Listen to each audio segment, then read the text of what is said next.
Hello everyone, I welcome you all to the next lecture of progressions. और बच्चों, जैसा आपको पता है कि अभी तक हमने पूरा का पूरा एपी और पूरा का पूरा जीपी बहुत डिटेल में कर लिया है।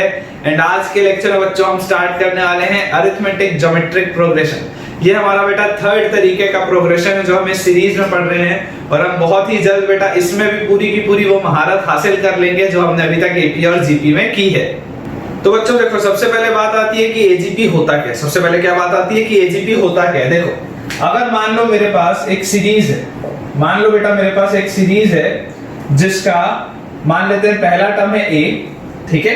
दूसरा टर्म है बेटा a plus D multiplied by r, a plus D multiplied by r। तीसरा टर्म है बेटा a plus 2d multiplied by r square. फिर है बेटा term a plus 3d multiplied by r cube and so on. इस series में बेटा आप क्या देख सकते हो, देखो पहले वाला जो टर्म है, पहला वाला बेटा जो टर्म है वो अरिथमेटिक प्रोग्रेशन में चल रहा है। a है, उसमें a प्लस डी मल्टीप्लाई हुआ, इसमें a प्लस 2d आया, फिर a प्लस 3d आया, मतलब d ऐड होते जा रहा है पहले वाले टर्म में। और उसके साथ बेटा जो देखो मल्टीप्लिकेशन में यहाँ पे r की पावर 1 में मान सकता हूँ, यहाँ पे r की पावर 0 मान सकते हैं। तो देखो r पूरे में मल्टीप्लाई होता जा रहा है, हर टर्म में r मल्टीप्लाई होता जा रहा है। इसका मतलब क्या है, ये AP और GP का कॉम्बिनेशन है, ये AP और GP का कॉम्बिनेशन है, ठीक है। अगर बेटा हम इस लॉजिक से चले तो सबसे पहले तो आप मुझे ये बताओ कि इस सीरीज का nth टर्म क्या होगा, इस सीरीज का nth टर्म क्या होगा। तो देखो बेटा, यहाँ पर पहले वाले टर्म में a है, फिर a प्लस d है, फिर a प्लस 2d है। थर्ड वाले टर्म में a प्लस 2d है, फोर्थ वाले टर्म में a प्लस 3d है। तो मतलब क्या मैं ये बोल सकता हूँ कि ये a plus n-1 into d होगा, और ये पूरा का पूरा मल्टीप्लाई किससे होगा। देखो पहले वाले में r की पावर 0 है, दूसरे वाले में r की पावर 1 है, तीसरे वाले में r की पावर 2 है, चौथे वाले में r की पावर 3 है। मतलब nth टर्म में r की पावर n-1 होगा, r की पावर n-1 होगा। सोचो, अगर मान लो बेटा ये मेरे पास nth टर्म है मेरे AGP का, तो जब मैं यहाँ पे n की जगह 1 रखूंगा, जब बेटा मैं n की जगह 1 रखूंगा तो 1-1 ये 0 हो जाएगा। ये वाला जो n-1 इंटू d है ये पूरा 0 हो जाएगा। और n की बेटा जब जगह मैंने 1 रखा तो 1-1 क्या है, r की पावर 0। तो ये मेरे पास क्या आ गया, a इंटू r की पावर 0 बोलूं या सिर्फ a बोलूं, बात एक ही। अगर मान लो मैं n की जगह 2 रखूंगा तो a प्लस 2-1 इंटू d, तो a plus d into r raise to the power 2-1 मतलब r। तो a plus d into r, a plus d into r। ये जो बेटा मैंने लिखा है वो बिल्कुल सही, ये जो बेटा मैंने लिखा है ये बिल्कुल सही है, ठीक है। अब इमेजिन करो बेटा, इमेजिन करो कि अगर मुझे बोला जाता है कि find the sum of n terms, find the sum of n terms of this AGP, find the sum of n terms of this AGP। तो सबसे पहले तो देखो पहला टर्म था मेरे पास a, ठीक है। इसके बाद वाला बेटा मेरे पास टर्म था a plus d times r। फिर बेटा मेरे पास टर्म था a plus 2d times r square, ठीक है। और इसके बाद था बेटा a plus 3d times r cube. और इस तरीके से बेटा मान के चलो, इस तरीके से बेटा मान के चलो, अगर nth वाला जो टर्म होगा, nth वाला जो टर्म होगा वो क्या होगा, a plus n-1 into d times r raise to the power n-1। ये मेरे पास बेटा nth वाला टर्म होगा, ठीक है। अब बेटा अगर मुझे इनका सबका सम बताना, अगर बेटा मुझे इनका सबका सम बताना है तो मैं कैसे बताऊंगा। मैंने आपको बोला कि ये पूरी की पूरी सीरीज को, इस पूरी की पूरी सीरीज को बेटा आप जो जीपी का कॉमन रेशियो था, एजीपी में जो जीपी वाले का कॉमन रेशियो था, आप उससे मल्टीप्लाई कर दो।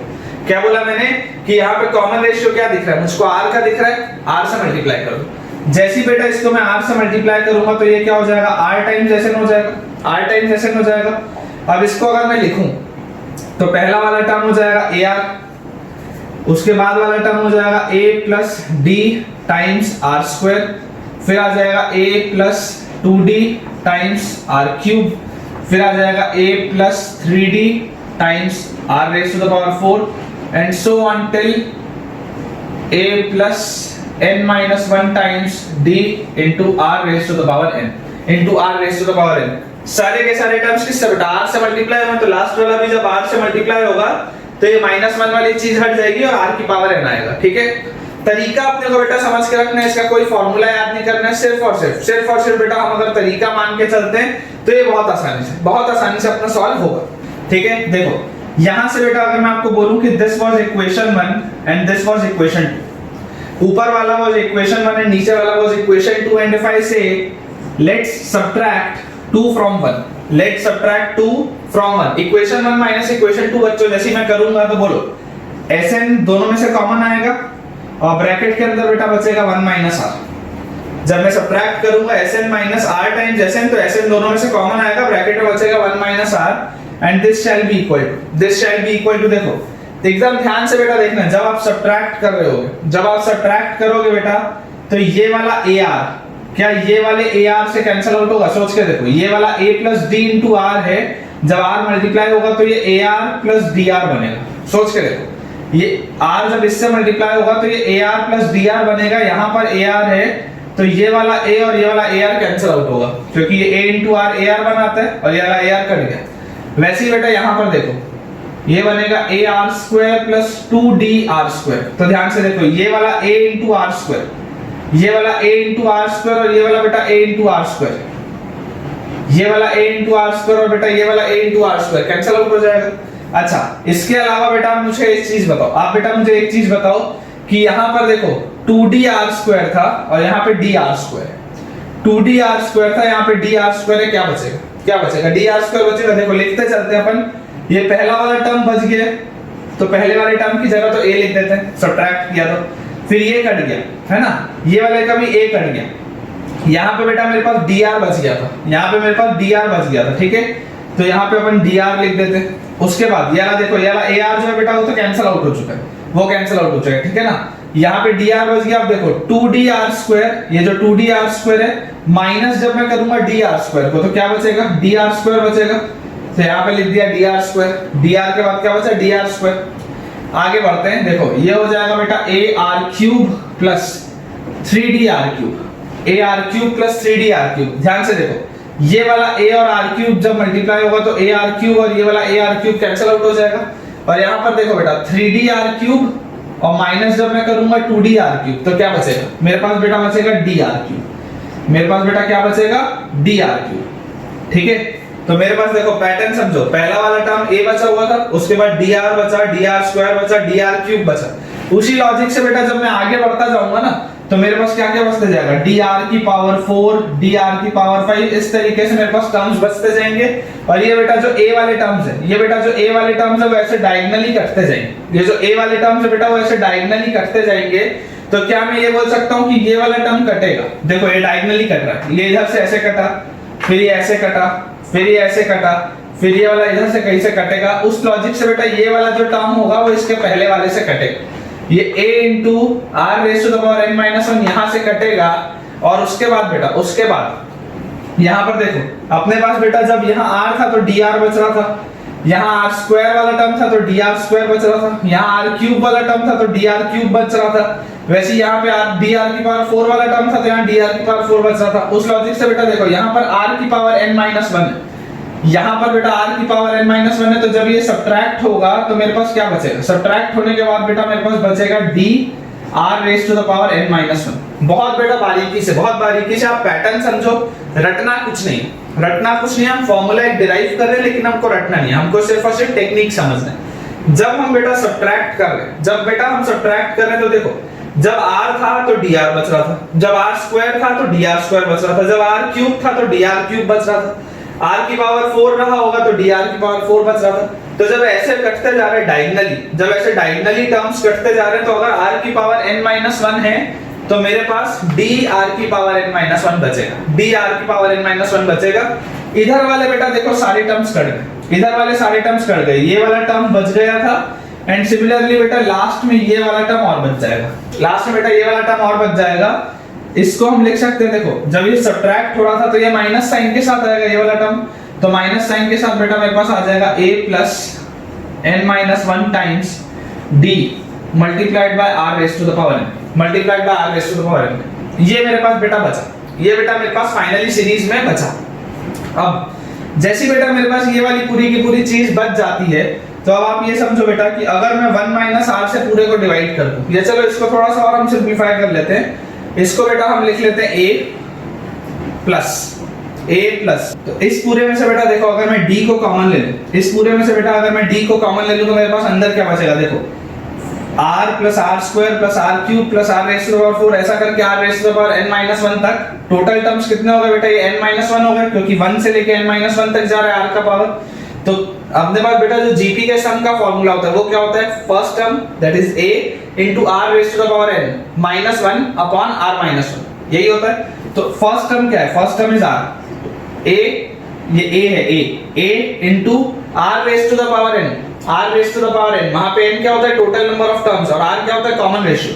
तो कॉमन रेशियो क्या है? r ही है, तो r raise to the power total number of terms जो कि n होता था, तो यहाँ पे total number of terms n minus 1 है, तो यहाँ आ गया n minus 1, a into r raise to the power n minus 1 upon r minus 1, तो कॉमन रेशियो क्या है? r ही है, तो r माइनस 1। ये आ गया अपने पास इसका पूरा का पूरा सम, और minus a into sorry minus a plus n minus 1 times d into r raise to the power n into r raise to the power n। जैसी बेटा ये चीज मैंने पूरी की पूरी लिख ली, तो ये क्या है?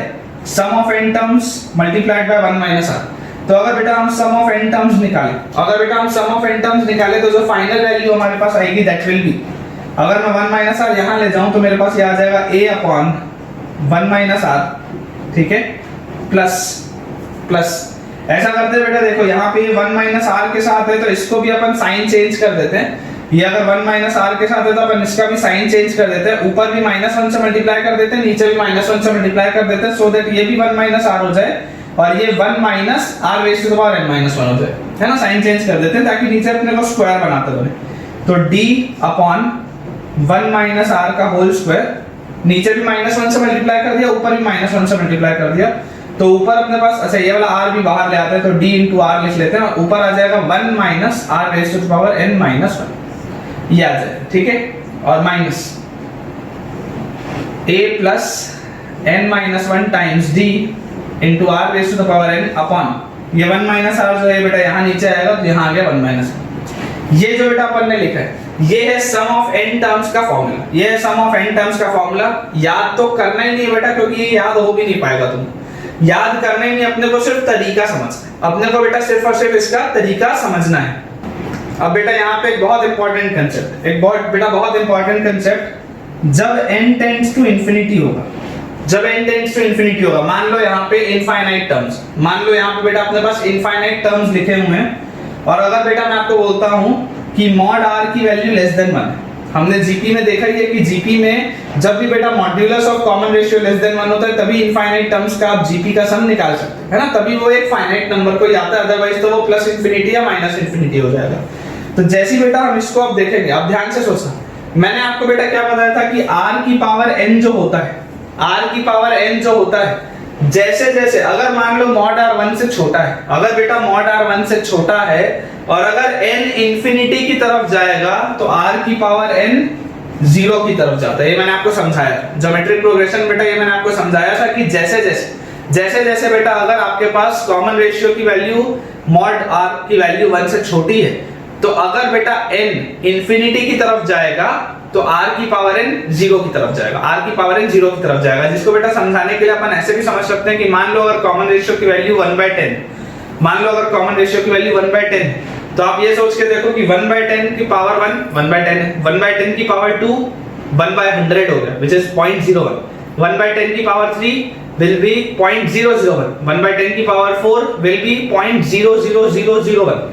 मतलब आप ये समझो कि ये बहुत ही छोटा होता जा रहा है, ये बहुत ही छोटा होता जा रहा है। एंड इस लॉजिक से बेटा, इस लॉजिक से अगर हम देखेंगे तो अगर n इंफिनिटी की तरफ गया, अगर बेटा n इंफिनिटी की तरफ गया तो उससे होगा क्या कि r की पावर n जो है it will tend towards 0, it will tend towards 0। तो अगर मैं आपको बेटा डायरेक्टली यहीं से बताऊं, अगर बेटा मैं आपको डायरेक्टली यहीं से बताऊं इस फार्मूले से, तो आप बेटा सोच के देखो कि ये वाला जो r की पावर n है, this will tend towards 0, this will tend towards 0। तो अगर बेटा ये पूरी चीज चाहे जो भी लिखी हो, अगर वो पूरी की पूरी चीज r की पावर n से मल्टीप्लाई हो रहा है जो कि 0 की तरफ जा रहा है, तो क्या मैं ये बोल सकता हूँ कि ये वाला बेटा पूरा का पूरा टर्म, ये वाला पूरा का पूरा टर्म विल ऑलमोस्ट बी 0, क्योंकि वो इतने छोटे नंबर से मल्टीप्लाई हो रहा होगा कि ये पूरा का पूरा number will almost be equal to 0। Similarly बेटा आप यहाँ पे देखो, ये यहाँ पे भी r की पावर n माइनस 1, तो अगर r की पावर n उतना छोटा है तो r की पावर n माइनस 1 भी तो 0 की तरफ ही जाएगा, वो भी तो उतना ही छोटा नंबर होगा। वो भी तो उतना ही छोटा नंबर होगा। तो ये वाला भी बेटा जो टर्म है, ये वाला भी जो टर्म है वो किसकी तरफ जाएगा, जीरो की तरफ जाएगा। तो आप सोच के देखो कि आपके पास s इंफिनिटी कितना आ जाएगा, ये a by 1 minus r को तो कोई फर्क नहीं पड़ा, तो ये तो बेटा a by 1 minus r आ गया अपने पास, ठीक है। प्लस आप यहां पर देखो बेटा a by 1 minus r के बाद, a by 1 minus r के बाद यहां पर बचाओ क्या बचा मेरे पास, dr upon 1 minus r का whole square, dr upon 1 minus r का होल स्क्वायर, क्योंकि ये वाली बेटा पूरी की पूरी चीज 1 से मल्टीप्लाई तो होगी। यहाँ पे अंदर मेरे पास क्या बचा, ब्रैकेट के अंदर 1 minus 0 बचा ना, which is actually equal to 1। तो ये वाली जो पूरी चीज है वो 1 से मल्टीप्लाई होगी तो ये बचेगा, बाकी तो पूरा 0 हो चुका है। तो मेरे पास s इंफिनिटी कितना होता है बेटा, s infinity is nothing but a by 1 minus r plus dr by 1 minus r का होल स्क्वायर। ये भी अपने को बेटा फॉर्मूला याद नहीं रखना है, अपन स्टेप बाय स्टेप करेंगे, फॉर्मूला कोई नहीं रखना है।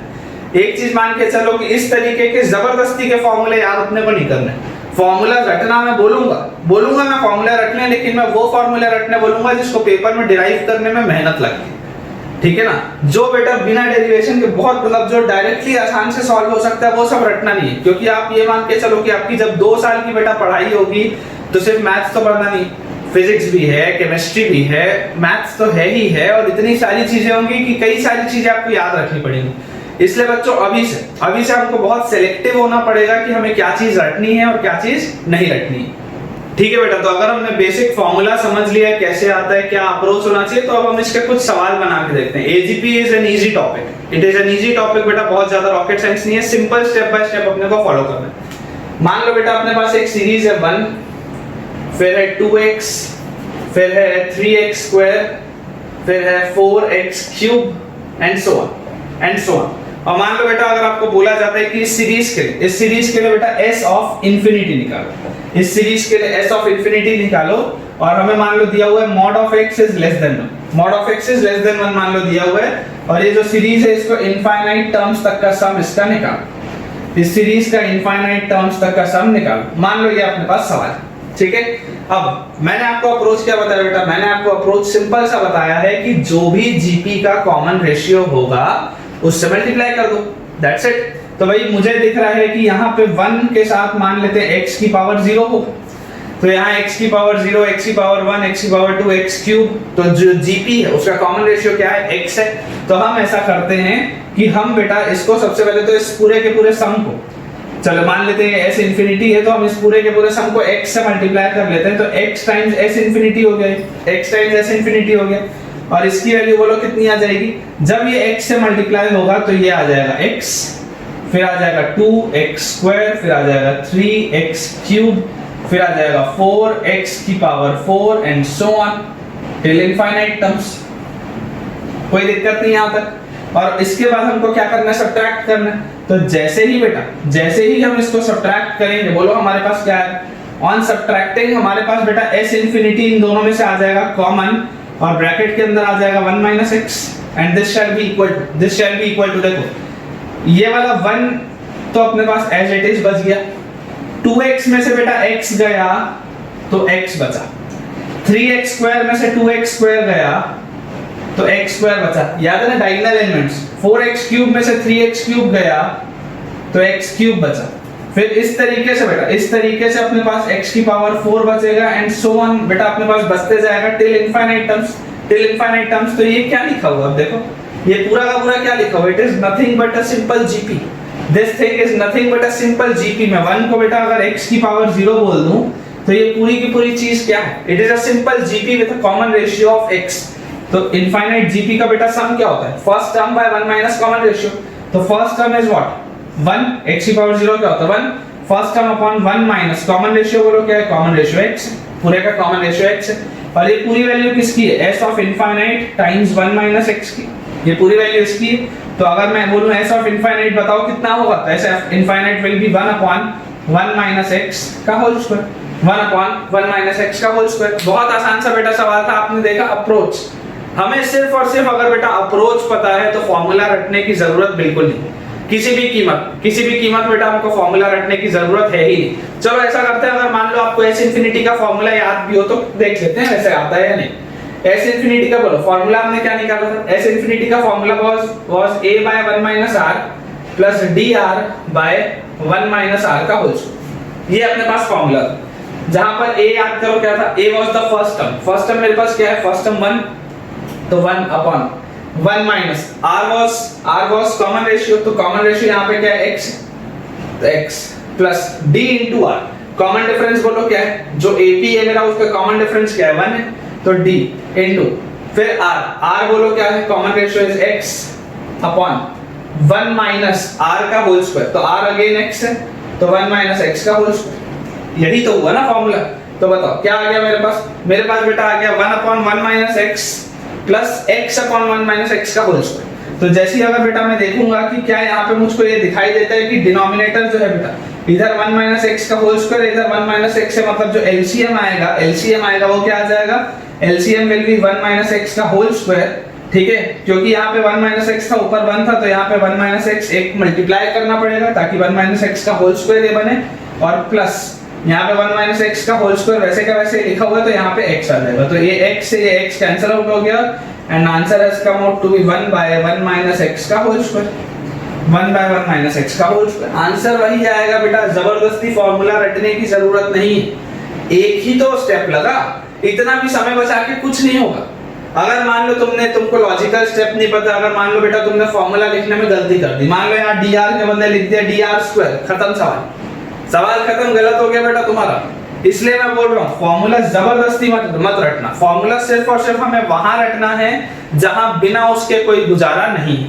ठीक है बच्चों, तो देखो हमारे सामने एक सवाल लिखा हुआ है बेटा, जिसमें लिखा है find the sum of infinite terms of the series, और ये एक सीरीज लिखी हुई है। अब बेटा जब आप इस सीरीज को बहुत ध्यान से देखोगे तो आप ये पाओगे कि ये एपी वाले टर्म्स तो नहीं दिख रहे, जीपी वाले टर्म्स जरूर है, देखो x है, x स्क्वायर है, x क्यूब है, वो है, पर एपी वाले टर्म्स नहीं दिख रहे, एपी वाले टर्म्स नहीं दिख रहे। देखो यहाँ 1 है, फिर इधर 3 आ गया, फिर इधर 6 आ गया, फिर इधर 10 आ गया, these terms are not in AP।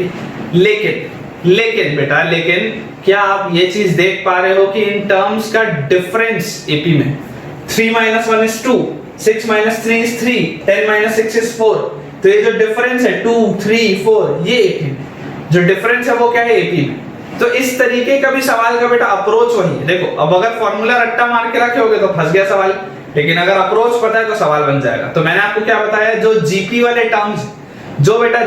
Terms हैं उसका जो कॉमन रेशियो है उससे मल्टीप्लाई कर दो, ठीक है।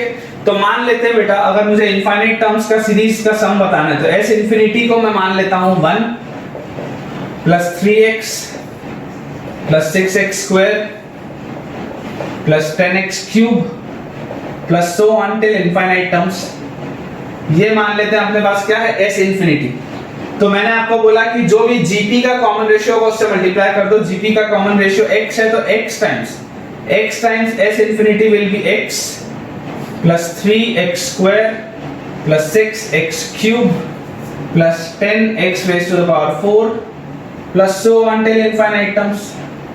इतने में तो हमको कोई भी दिक्कत नहीं होनी चाहिए। और जैसे ही बेटा हम इसको सब्ट्रैक्ट करेंगे, तो देखो s infinity will come out to be common, और ब्रैकेट में बेटा मेरे पास आ जाएगा 1 माइनस x। जैसे ही मैं इसको सब्ट्रैक्ट करूंगा तो s इंफिनिटी कॉमन आ जाएगा और ब्रैकेट में आ जाएगा 1 minus x and this shall be equal to, ध्यान से देखो ये वाला 1 तो वैसे का वैसा बचा, 3x में से x गया तो बचा 2x, 6x स्क्वायर में से 3x स्क्वायर गया तो बचा 3x स्क्वायर, 10x क्यूब में से 6x क्यूब गया तो बचा 4x cube and so on till infinite terms. क्या अब ये एजीपी आ गया? पहले नहीं था, लेकिन अगर बेटा मैंने स्टेप किया, now it has come out to be an AGP.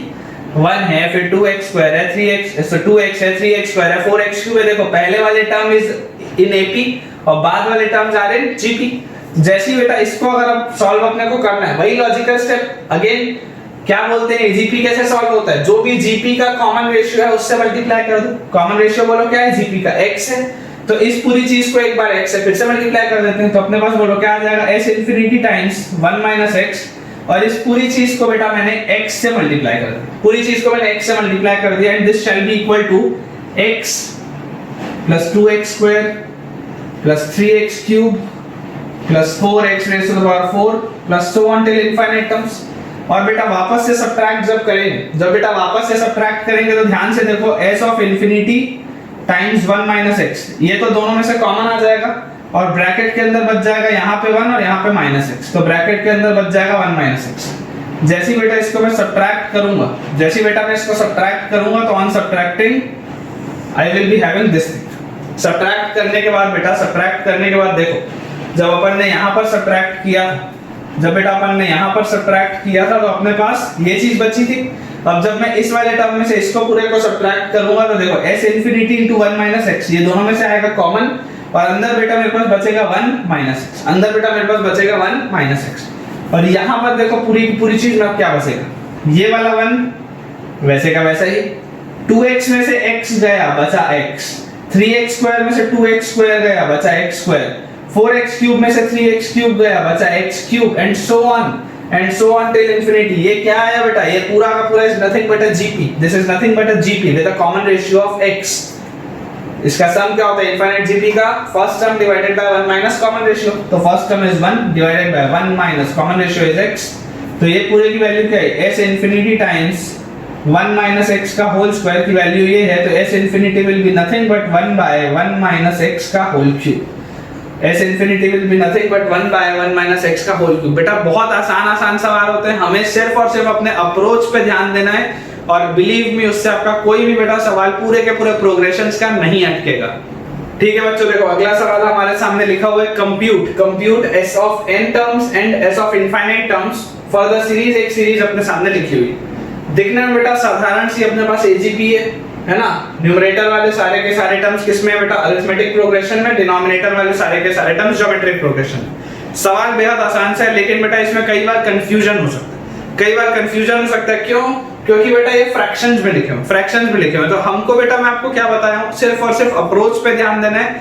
Logically बेटा एक आप बस स्टेप करते जाओ, आपका सवाल सॉल्व होगा। देखो मान लो बेटा अगर मैं सम बोलता हूं n टर्म्स तक का, देखो पहला term is 1, second term is 4/5, third term is 7/5 square, fourth term is 10/5 cube and so on till n terms बोलो बेटा। इसका nth टर्म क्या होगा, ये वाले सीरीज का बेटा nth टर्म क्या होगा, nth टर्म विल बी, देखो न्यूमरेटर में क्या चल रहा है, न्यूमरेटर में 1 है, 4 है, 7 है, 10 है, तो ये वाली सीरीज के लिए nth टर्म क्या होता है, a plus n minus 1 into d। तो a तो क्या है 1 plus n minus 1 times common difference बोलो क्या है, कॉमन डिफरेंस इसका 3, ये तो न्यूमरेटर हो गया। और डिनोमिनेटर में बताओ क्या होगा, यहाँ पर बेटा मान लेते हैं 5 की पावर 0, फिर 5 की पावर 1, 5 स्क्वायर, 5 क्यूब, तो जो नंबर का टर्म है उससे एक पावर कम, तो क्या मैं इसको डिनोमिनेटर में 5 raise to the power n minus 1 बोल सकता हूँ।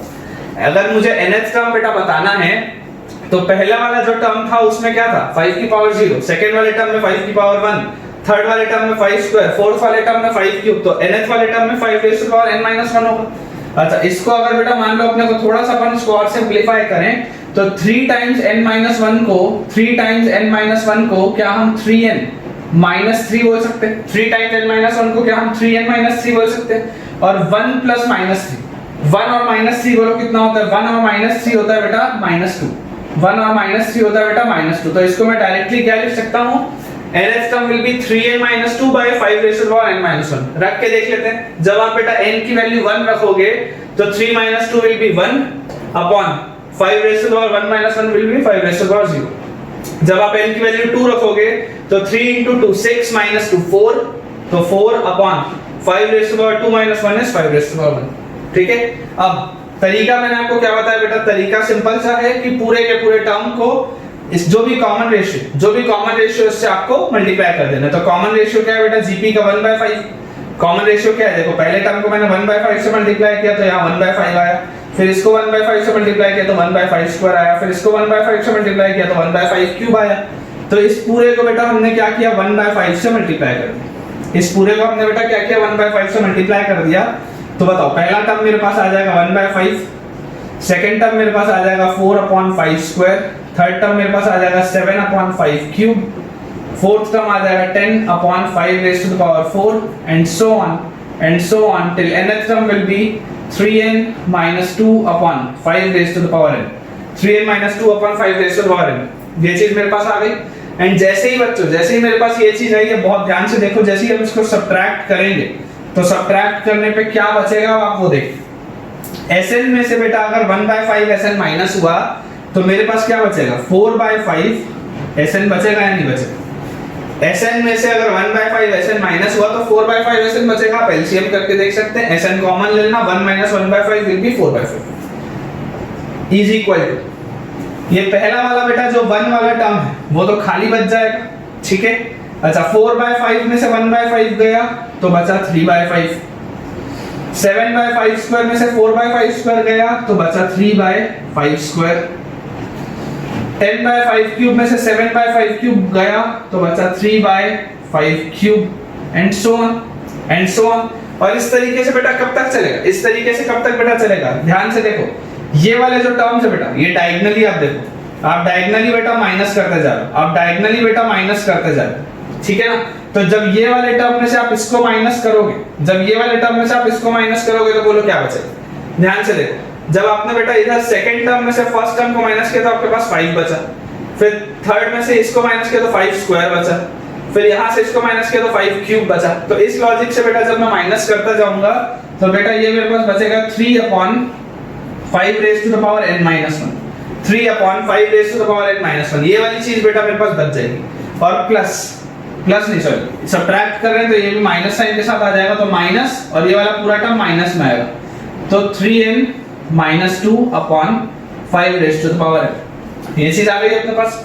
और जैसी बेटा अपने पास ये चीज आई तो अब आप देखो, ये 4/5 Sn है, तो Sn अगर मुझे कंप्यूट करना है तो 4/5 तो 5/4 दोनों साइड मल्टीप्लाई डिवाइड कर देते हैं, तो 5/4 टाइम्स। अब देखो 1 प्लस अगर बेटा ये सारे टर्म्स में से देखो ये कितने टर्म्स है, 1 से लेकर के n - 1 तक, 1 से लेकर के n - 1 तक कितने टर्म्स हो गए, n - 1, और सब में 3 ऊपर कॉमन है तो मैंने ले लिया 3 बाहर।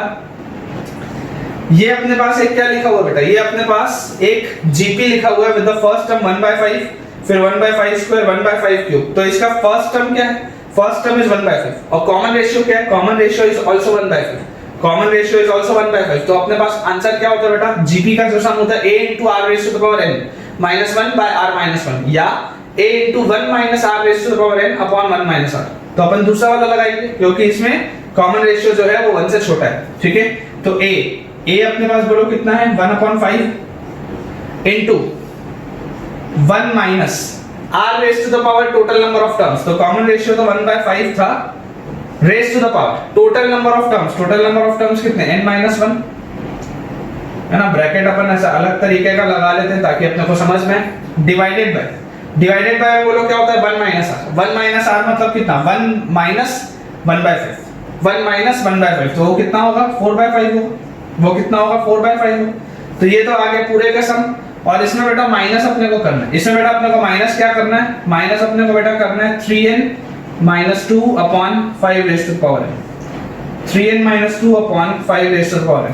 ये बेटा अपने पास फाइनल आंसर होना चाहिए, ये बेटा अपने पास फाइनल आंसर होना चाहिए। अगर इसको अपने को थोड़ा भी अगर और सिंपलीफाई करना है तो अपन ये 5/4 को अंदर लेके जा सकते हैं, और फाइनल आंसर चलो एक बार और अपन लिख लेते हैं, Sn will be equal to, ये 5/4 अंदर 1 से मल्टीप्लाई हुआ तो ये आ गया 5/4 प्लस, फिर ये 5/4 इस 3 से मल्टीप्लाई होगा, या ऐसा कर लेते हैं कि ये वाला देखो 4/5 नीचे लिखा है ना, तो ये वाला, ये 5 और ये वाला 5 कैंसिल आउट हो गया, ठीक है। तो ये बाय यहाँ वाला जो 4 है, इस 4 को अगर बेटा मैं बाहर निकाल लूं, इस 4 को अगर मैं बाहर निकाल लूं तो ये आ जाएगा 3/4, तो ये 5/4 जब इस 3/4 से मल्टीप्लाई आएगा तो अपने पास आ जाएगा 15/16 टाइम्स, 15/16 टाइम्स, ठीक है। अंदर बेटा देखो इसमें क्या लिखा हुआ है, अंदर लिखा हुआ है 1 - 1/5 raise to the power n - 1 और minus 3n - 2/5 raise to the power n, 3n - 2/5 raise to the power n। तो यहाँ से बेटा देखो अपन क्या कर सकते हैं, यहाँ से अब ये वाला जो 5/4 था वो इधर भी आएगा, तो यहाँ पर अपन एक बार 5/4 और लिख लेते हैं, ये वाला 5/4 इन सबसे मल्टीप्लाई हो रहा है तो इससे भी मल्टीप्लाई होगा। इसके बाद बेटा जैसे ही आप देखो इसको करोगे सॉल्व, तो this will be 5/4 will be 20/16 और 15/16, सो दिस विल बी 35/16, ठीक है। और उसके बाद माइनस ये 15/16 अंदर गया तो माइनस 15/16 और टाइम्स ये आ जाएगा बेटा अपने पास देखो यहाँ पे क्योंकि अपने को 5 raise to the power n वाला एक टर्म दिख रहा है, अपन इसको ऐसे लिख लेते हैं 1/5 और rays to the power n-1, इसको ऐसे ही रहने देते हैं, और माइनस ये अपने पास आ गया बेटा 3n-2 अपॉन ये वाले 5 से अगर मैं इस 5 raise to the power n को कट कर दूं तो आ जाएगा 5 raise to the power n-1, और अपने पास बेटा ये 1/4 आएगा, ये अपने पास बेटा 1/4 आएगा। अब आप बहुत ध्यान से देखो यहाँ पर बेटा अपने पास क्या है, अगर इसको हम देखें तो देखो इसको आप ऐसे लिख सकते हैं, अगर हम चाहें तो इसको 5 raise to the power n-1 ऐसा लिख सकते हैं, ठीक है। अब यहाँ पर देखो बेटा 1/4 है, यहाँ पर क्या है 1/16 है, तो अगर हम इसको लिखें तो हम इसको 4/16 लिख सकते हैं, और जैसे हम इसको 4/16 लिखेंगे तो देखो ये अपने पास आ गया बेटा 35/16 और माइनस, ठीक है, just to match our final answer 35/16 minus. अब इसमें अगर हम बेटा देखेंगे तो आप देखो यहाँ पर बेटा 16 into 5 raise to the power n-1, 16 into 5 raise to the power n-1, ये तो आ गया कॉमन, डिनोमिनेटर में 16 times 5 raise to the power n-1, ये तो आ गया कॉमन, न्यूमरेटर में बोलो क्या बचा, यहाँ पे ये तो आ गया बेटा 15, ठीक है, ये माइनस साइन के साथ था तो यहाँ तो आ गया 15, और इसके बाद ये वाला भी देखो माइनस साइन के साथ, ये वाला भी बेटा माइनस साइन के साथ है, तो ऐसा करते हैं दोनों में से अपन माइनस को कॉमन ले लेते हैं, दोनों में से अपन माइनस को कॉमन ले लेते हैं, तो अपने पास ये आ जाएगा 4 into 3n, 4 into 3n will be 12n, this will be 12n, और यहाँ पे आ जाएगा 4 into -2 will be -8, this will be -8। तो ये अपने पास बेटा फाइनल आंसर होना चाहिए। 15 - 8 को अपन डायरेक्टली 7 भी लिख सकते हैं, 15 - 8 को अपन डायरेक्टली 7 भी लिख सकते हैं, तो अपने पास फाइनल आंसर कितना आ गया 35/16 minus 7 + 12n divided by 16 into 5 raise to the power n-1। और देखो बेटा अगर अपने को मान लो अगर इनफाइनाइट टर्म्स का सम निकालना होता तो अगर मैं यहीं से बेटा आपको कंप्यूट इसको करने बोलूं, अगर मैं आपको इसको यहीं से कंप्यूट बेटा करने बोलूं, तो आप एक सिंपल सी चीज ऐसा समझो कि ये n टर्म्स तो लिखने वाला झंझट है नहीं, n टर्म्स तो लिखने वाला झंझट है नहीं बेटा, जैसे ही ये सब्ट्रैक्ट होने लगेगा या आप n टर्म्स वाली तो पूरी की पूरी चीज लिखना बेवकूफी, आपके पास सीरीज कैसी दिखने लगेगी 4/5 SN will be equal to 1 plus 3/5 3/5 square 3/5 cube और so on, इस तरीके से आपको दिखने लगेगा। तो इसका आप बेटा बोलो सम क्या बोल सकते हो, इसका बेटा आप सम बोल सकते हो यहाँ से देखो 4/5 SN या S इंफिनिटी बोल देते हैं, 4/5 S infinity will be equal to, देखो यहाँ पर बेटा 1 plus 3 मैं कॉमन ले लेता हूँ, और अंदर क्या है 1/5 plus 1/5 square plus 1/5 cube, इस तरीके से। तो a/1 - r first term by 1 - common ratio, तो first term is 1/5 divided by 1 minus common ratio बोलो क्या है पूरे का 1/5 ही है, तो 1 - 1/5 इस तरीके से अपने पास आ गया। तो यहाँ से बेटा अपने पास देखो 4/5 times s infinity will be equal to 1 plus, अब देखो 1 - 1/5 कितना होता है 4/5, तो डिनोमिनेटर बेटा यहाँ पे आ गया अपने पास 4/5, ये 5 और ये 5 कैंसिल आउट हो गया, तो 1 प्लस मेरे पास आ गया 3/4 व्हिच इज नथिंग बट 7/4, और ये है 4/5 टाइम्स s ऑफ इंफिनिटी। तो बोलो s ऑफ इंफिनिटी की value comes out to be 7 × 5 35/4 × 4 60, s infinity मेरे पास कितना आया 35/16। अब इसका मतलब समझो 35/16 यार यहाँ पे भी लिखा है, तो तुमको ऐसा सोचना चाहिए कि सर ये 35/16 अगर यहाँ पर भी लिखा हुआ है तो क्या इसका मतलब ये है कि ये वाला पूरा का पूरा टर्म 0 हो रहा होगा, तो मैं बोलूंगा हाँ हो रहा होगा। क्यों हो रहा होगा वो समझो, तुम बोलोगे सर n अगर इंफिनिटी होगा तो न्यूमरेटर भी इनफाइनाइट की तरफ जा रहा है और डिनोमिनेटर भी इनफाइनाइट की तरफ जा रहा है, तुम ऐसा बोलोगे कि सर देखो अगर आप n की वैल्यू इंफिनिटी रखोगे तो ये न्यूमरेटर भी इंफिनिटी की तरफ जा रहा है, डिनोमिनेटर भी इंफिनिटी की तरफ जा रहा है, बात सही है। ये वाली बेटा जो चीज आती है वो लिमिट्स में आती है, जब हम क्लास 12 में लिमिट्स पढ़ते हैं उसमें आता है, लेकिन आपको समझाने के लिए अगर मैं ऐसे समझाऊं, आप बेटा मुझको ये बताओ कि जब n की वैल्यू 1 है तो ये कितना आएगा बोलो 19/16 आएगा। जब n की वैल्यू 1 में रखूंगा तो ये मेरे पास बोलो कितना आएगा 19/16 आ जाएगा। अच्छा जब मैं n की वैल्यू 2 रखूंगा तो ये 24 + 7 31 यहाँ पर बेटा आप देखो कितना आएगा 16 × 5 आया, 16 × 5 आया। अच्छा जब मैं n की वैल्यू 3 रखूंगा तो बोलो कितना आएगा 12 × 3 36 + 7 43 अपॉन बोलो कितना आएगा 16 × 5 का स्क्वायर आएगा, 16 into 5 का स्क्वायर आएगा। देखो ऊपर वाले तो सब एपी में बन रहा है, 19 में 12 ऐड हुआ तो 31, 31 में 12 ऐड हुआ तो 43। अच्छा इसके बाद वाला बोलो टर्म क्या हो, इसके बाद वाला बेटा टर्म आ जाएगा मेरे पास, जैसे 12 ऐड करूंगा तो 55। देखो n की वैल्यूज ऑफ 4 रखूंगा, 12 4 से 48 और 7 55 अपॉन 16 into 5 का क्यूब। अब मुझे बेटा सोच के बताओ ज्यादा तेजी से कौन बढ़ रहा है, ज्यादा तेजी से कौन। देखो infinite is something which can not be measured, it is something which can not be measured, जो आप सोच नहीं सकते। लेकिन मेरा ये बोलना है कि बेटा जैसे जैसे n बढ़ता जा रहा है, जैसे जैसे n बढ़ता जा रहा है ज्यादा तेजी से आगे कौन भाग रहा है, जैसे जैसे n बढ़ता जा रहा है ज्यादा तेजी से आगे कौन भाग रहा है। देखो ये 16 था, अब अचानक से देखो ये जो रेशियो 1 से बड़ा था अचानक से वो रेशियो 1 से छोटा हो गया और छोटा हो गया और छोटा हो गया। ये 5 का क्यूब 5 की पावर 4 5 की पावर 5 पे बहुत बढ़ जाएगा बेटा। ये डिनोमिनेटर बहुत तेजी से ना बड़ा नंबर एक होता जा रहा है, इस वजह से ये पूरे का जो रेशियो होगा दिस विल टेंड टुवर्ड्स 0। जैसे इनफाइनाइट होगा this complete ratio will tend towards 0। क्यों? क्योंकि डिनोमिनेटर बहुत तेजी से बेटा बढ़ जा रहा है, डिनोमिनेटर बहुत तेजी से बढ़ते जा रहा है। This is the kind of analysis that you need in maths, this is the kind of analysis that you need in maths. मैं बताने को बेटा सिर्फ इतना बता के छोड़ सकता था, लेकिन ये चीज आपको सोचना पड़ेगा, अपने दिमाग को लगाना पड़ेगा उतना, ठीक है, तभी आप बेटा मैथ्स में कमांड ला पाओगे। ठीक है बच्चों, कुछ होमवर्क के क्वेश्चन मैंने आपके लिए लिखे हुए हैं। आज का लेक्चर हम बच्चों थोड़ा सा छोटा रखेंगे। एजीपी का कंसेप्ट मैं चाहूंगा कि आप सब बेटा जल्दी से जल्दी बढ़िया से प्रैक्टिस कर लें। इसके कुछ होमवर्क क्वेश्चन भी मैं आपको शेयर और कर सकता हूं, अगर आपको चाहिए हो तो आप मांग सकते हैं बेटा कमेंट्स में। एंड इसके अलावा अब हम अलग अलग तरीके की थोड़ी सी मिसलेनियस चीजें पढ़ेंगे एचपी स्टार्ट करने के पहले। AGP was just a series and it was a very easy concept, लेकिन अब मुझे इसमें कुछ 4-5 बातें ऐसी हैं जो बतानी है, जो अलग अलग तरीके की सीरीज होती हैं, जो अगर आपने बेटा ना देखी हो तो सवाल बनाने अलग अलग तरीके के काफी मुश्किल हो सकते हैं। तो आने वाले लेक्चर में बच्चों हम बहुत सारी चीजें करेंगे, कम से कम 2-3 और लेक्चर्स में, एंड आफ्टर दैट बेटा we will be starting HP. तो बच्चों आई बिलीव आपको आज का लेक्चर बढ़िया से समझ में आया होगा। So do like the video, you can comment on the video अगर आपको कुछ भी डाउट हो तो, and do share the link of this video with your friends so that कि उनकी पढ़ाई बढ़िया से हो पाए। जब तक बच्चों हमारा अगला लेक्चर नहीं आता तब तक thank you very much for watching this video.